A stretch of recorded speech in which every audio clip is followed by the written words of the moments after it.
And we are live.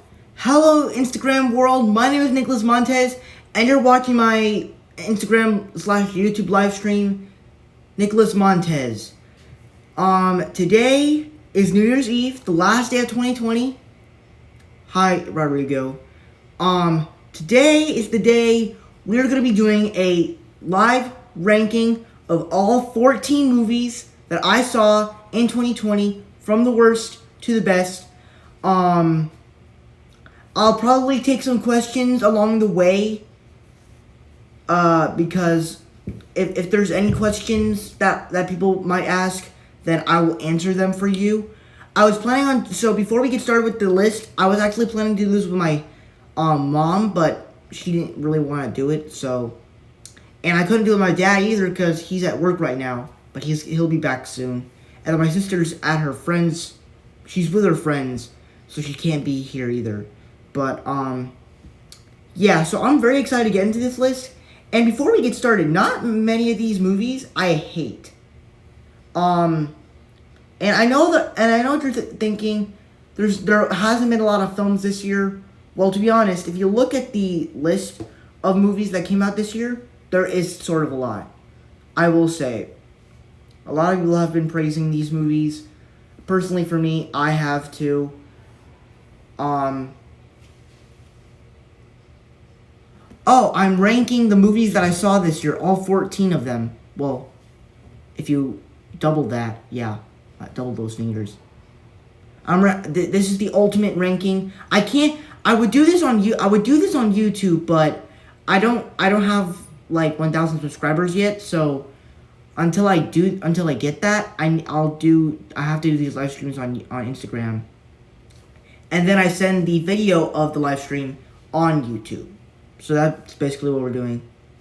So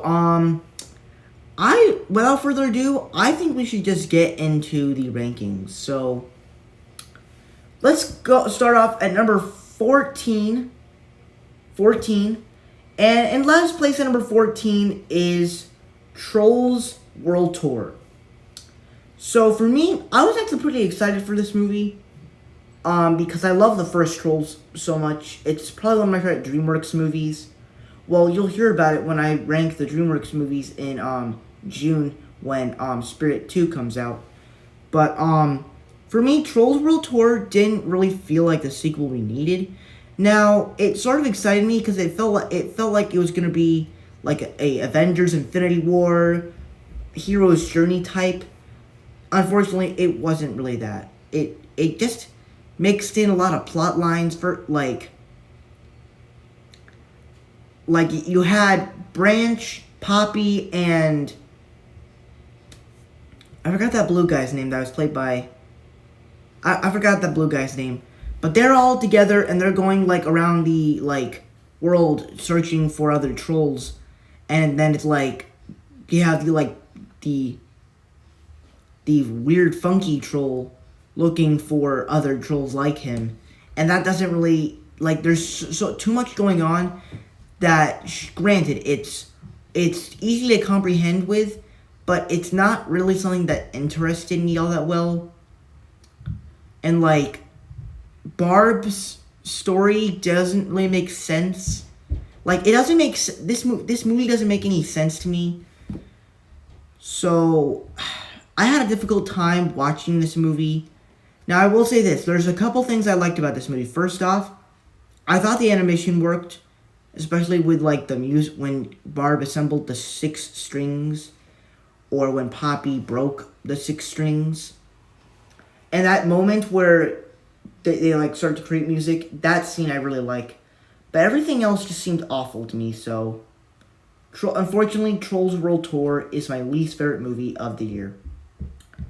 And number 13 is Scoob. So I was pretty excited for this movie because I love the first 2 live-action Scooby-Doo movies. And my sister and I were very excited for it because we love the first 2 Scooby-Doo films. And I actually really like the trailers as well. But for some reason, this did not feel compatible to me. I will say this. There's one thing that I actually liked about this movie is that it was funny. I thought the comedy stuff worked in the movie. It just for a Scooby-Doo storyline, it didn't really work because it as always, the villain didn't really work in this movie. Like, he had robots instead of ghosts, and it's very different from all the other Scooby-Doo films we've gotten. Plus, they introduced superheroes into the mix, and I'm like, this is cool, but not really what I want in a Scooby-Doo film. So, even though it was funny, and the superhero stuff was sort of cool, not my type of thing. So, for me, it comes in at number 13. Alright, so, from 12 to 1, every single film, I would actually give a B or an A to. That's how safe this list is. So, number 12 is Black is King. So, back on July 31st, Disney Plus released this movie that was basically an album of Beyonce songs, where it was basically Beyonce was singing music, it was basically music videos of Beyonce songs all into one movie. And I thought it worked. I thought the music was absolutely beautiful. I thought that the atmosphere was absolutely stunning, and the way the shots, the dancing, everything about it was great. It's just, for a film I don't put it in the A tier because I don't put it high enough, is because I don't connect with this sort of story.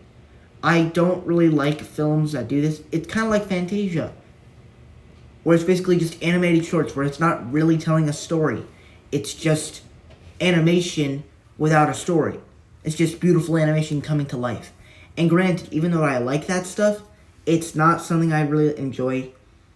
So even though it's a little bit higher than Scoob and Trolls World Tour, not as good as most of them. So for me, it comes in at number 12. Number 11 is Howard. So, this is the documentary about Howard Ashman. He's the one that he's basically the person that did the music for Beauty and the Beast, the animated Beauty and the Beast, the animated Aladdin, the animated Little Mermaid. And, I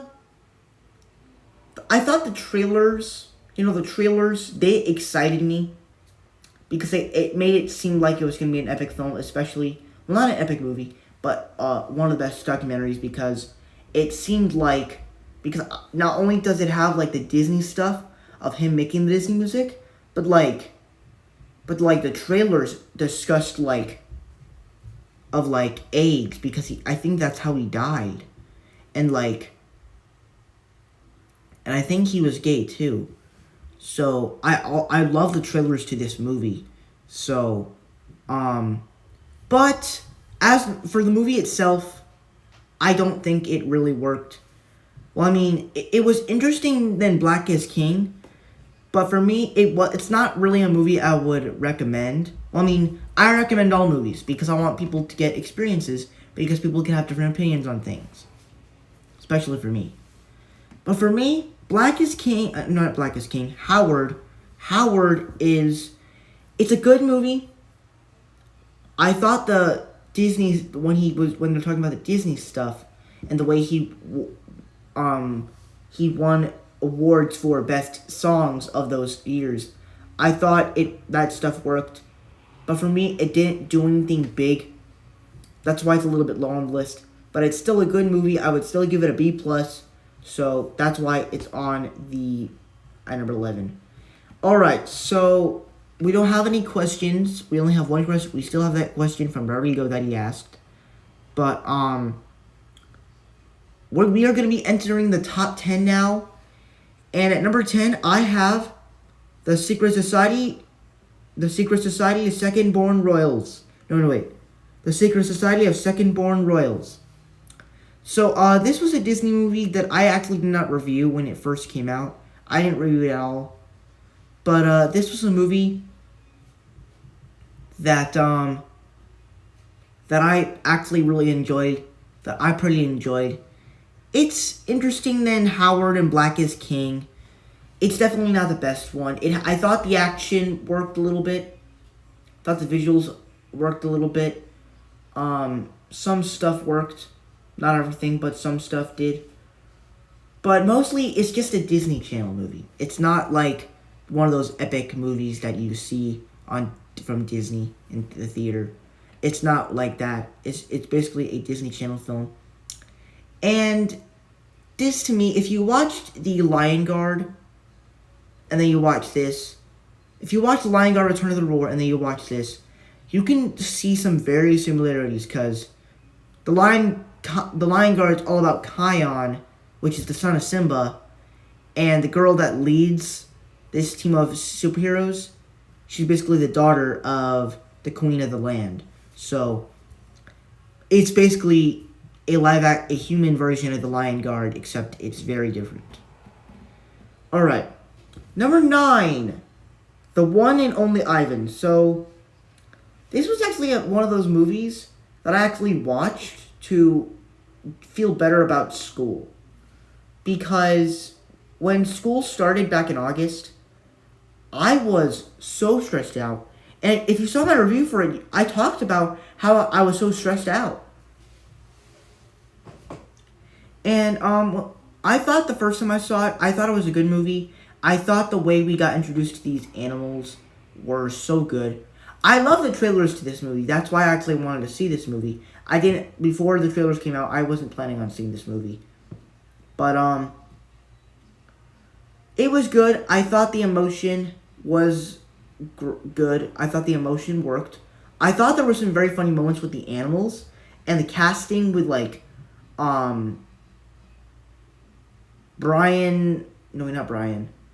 DeVito, Angelina Jolie, Sam Rockwell, Bryan Cranston.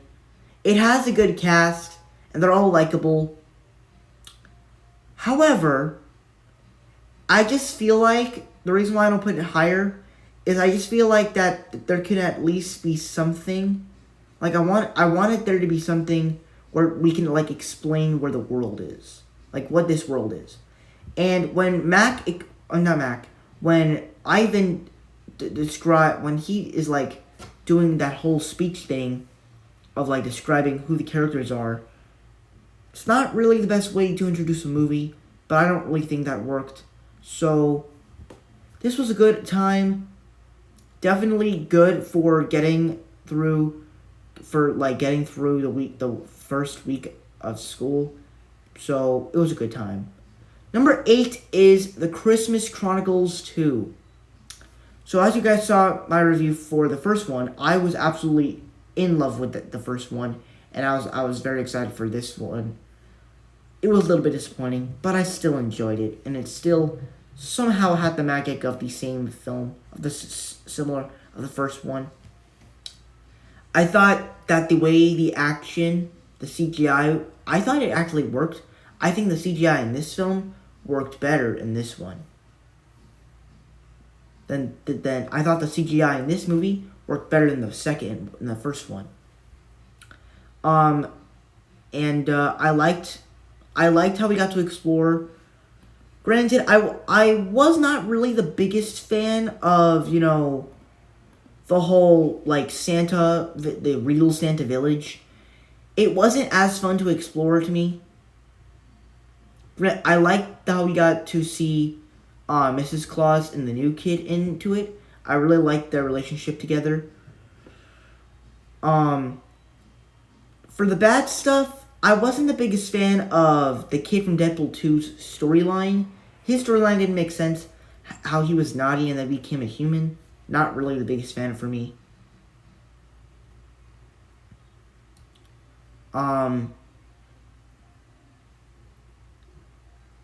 And when they introduced time travel into the movie, it didn't really do anything for me. So I can't really say it's great. I gave it a B-, but it's still enjoyable though.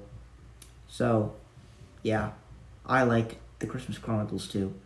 Number 7, We Can Be Heroes. So as you guys saw my review a couple days ago on Monday, I was actually a fan of this movie. As you know, I was pretty excited for this movie as I said, because as entertainment level, I was a big fan of Shark Boy and Lava Girl. I loved watching that movie. And so I was excited for this movie. As rewatchability, it's not as rewatchable as Shark Boy and Lava Girl. Because it doesn't do a good job as taking place inside the universe. Because, like, they don't introduce us to these heroes. They don't do a good job at that. But when they introduce the heroes' kids with their powers, I think it's done very well. And I thought the action sequences worked. However, when it comes to the twist with, like, the villains and stuff, it doesn't work. Like, the villains are aliens, and then they're good guys again. And it doesn't make sense. Like, it's like it's like a bad M. Night Shyamalan twist. Except I never watched an M. Night Shyamalan film in my life. But that's my thoughts on Weekend Heroes. So, there you go. Number 6. Phineas and Ferb the movie, Candace Against the Universe. So, I was a pretty big fan of Phineas and Ferb the movie, Candace Against the Universe. I thought that I was a pretty big fan of the show. I haven't seen all the episodes, but I watched some of the episodes. And I honestly fell in love with the show. I mean, I honestly really liked this movie. I thought the story about Candace thinking that she doesn't feel like she's special, I thought that actually worked, and it has some great payment in the third act. And I thought there was a lot of funny moments. Now, there wasn't a lot of... Now, when I mean by funny moments, I don't mean, like, laugh out loud moments. I just thought that they were just funny in my head. But, you know, this movie, it worked. I thought the action worked. Especially when Baljeet, Buford, and Isabella were having that raft thing. And they were, like, hitting the aliens with it. And I was like, this is so awesome. And they were, like, fighting the aliens. So awesome. And, like, the Perry the Platypus choreography was spectacular. I absolutely loved it. Now, when it comes to the weaker side, I don't really like the idea of how the aliens are using Candace as a way to get carbon dioxide, which is CO2. I don't like that plot line, but that's why they decided to put it in the movie. But, you know, I can respect Dan Povenmire's things of what he did with the film. So, Dan Povenmire, thank you so much for thank you so much for putting Phineas and Ferb back on the big screen. Well, the small screen, but still big screen. But, yeah. Phineas and Ferb the movie, Candace Against the Universe, is at number 6. At number 5, we are entering the top 5 now. And number 5 is Mulan. So, I've said it many times before these past 2-3 videos. I was actually a pretty big fan of Mulan. It's probably my 5th favorite remake of Disney that they've made. Because it does clever ways with the action sequences. It does a story the story was well crafted with the way they did Mulan leaving her parents. The theme of that, I thought, worked kind of better than the original. Definitely, now this whole film is not better than the original. Some parts are though. But, like, I thought the way they did the action was just so smart. And I just thought that worked for me. Beyond that, I would say the characters were good as well. It had a nice amount of humor, I would say. And like there's things in the movie you would like notice, like, oh my god, he cheated so he could get on top, and then it was like, oh my god, he is crying. Like, that's so relatable. So this movie was pretty good. Not my favorite movie of the year, obviously, because it's at number 5, but it's going on the list. Number 4 is Onward. So, if you saw my Pixar tier list on Saturday, You know that I was a pretty big fan of the movie. I put it over The Incredibles. I put it over Toy Story 4. I put it over Monsters University. I put it over basically every single Pixar film until the latest Pixar movie that came out. And I thought it was just a solid Pixar film. I thought that the world that we got introduced to, it was interesting. Really, I kind of wish we got a little bit more of it, though, because I wanted more of it. But I thought the brothers, Ian and Barley, I thought their relationship together was really sweet and just relatable. And, you can see this in real life, sort of. And I thought that the adventure worked. And I thought it had some pretty cool animation. Whenever they, splashed, sparkles in the air, it always reminded me of Epcot, the fireworks at Epcot. So, pretty good movie. I don't really have any main issues with it. I just wish they did a little bit more with the world, and we got a little bit more time with it. But overall, this was a solid Pixar movie. At number 3 is Soul. So, as I said before, I was not excited. I did not like the trailers to this movie because I just did not think they explored the Great Before very well. But then I watched the trailer when the movie came out, and it kind of made me understand a little bit more since I saw the movie. So I was pretty big. I liked Soul. I thought the way they explored life and the way they explored discovering who you are, I thought that all worked. And beyond that, the animation was beautiful. The way they did the Great Before, I thought was fantastic. And it kind of has the same animation style to what Toy Story 4 did. And I really like that. So, Soul is at number 3 on my list. At number 2 is Bad Boys for Life. The first movie that I actually, sort of saw. Excuse me. Sorry, I didn't mean burp. But as it is sort of the second movie I saw this year, I say first because this was technically, of all the movies I saw this year, it's technically of release order. It's the first movie on the list. But this was just a fantastic movie. I watched the first Bad Boys and I liked it. I tried watching the first Bad Boys, the second Bad Boys, and I kind of was getting bored. I will revisit it someday, but right now we're focusing on Bad Boys for Life, and I thought it was a great movie. As we got to see these characters again, it was really likable to do that. Will Smith and Martin Lawrence did good jobs as characters once again, and I would say it had some nice comedy goals to it. There were just a lot of funny moments with it. A lot of shocking moments as well. Some great action sequences, especially how they sort of made it into an action movie, per se. I would say that. So, I would say this is probably one of my favorite movies of this year, obviously. So, yeah, Bad Boys for Life is my second favorite movie of 2020. But my favorite movie of 2020 is Elephant. So, if you don't know what this movie is, this is the movie. This is the next Disney nature film. They released 4 or 5 Disney nature films on Disney Plus on April 3rd, the same day, and it was fantastic of how they did that. It was so crazy of how they released a bunch of Disney nature films in one day. And I technically saw this I didn't see all of them, but this was the one I actually saw fully, and I would say this is the best one.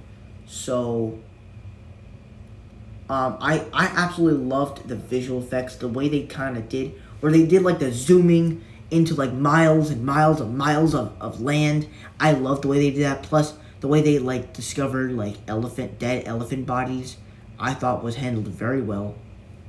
And of course, it has funny moments. The elephants it has cute moments, cute elephant stuff, and it was just obviously just beautiful. and it had a lot of great moments. So for me, Elephant is my favorite film of 2020, so that's why it comes in at number 1. So thank you guys so much for watching. I hope you enjoyed. Don't forget to like, comment, and subscribe. Well, you can't really do that because this is a live stream. I will be posting this live stream on YouTube. So I'll actually be posting a tribute on YouTube when I do that, but since this will be my last live stream on my last video or live stream on Instagram, I just want to say I care for you. I care all of you that are watching this. I care for all of you. Keep doing what you're doing, and let's hope 2021 is much better than 2020, because it's been one of the best years and one of the worst years of my entire life. So thank you guys so much for watching, and let's make 2021 a better year.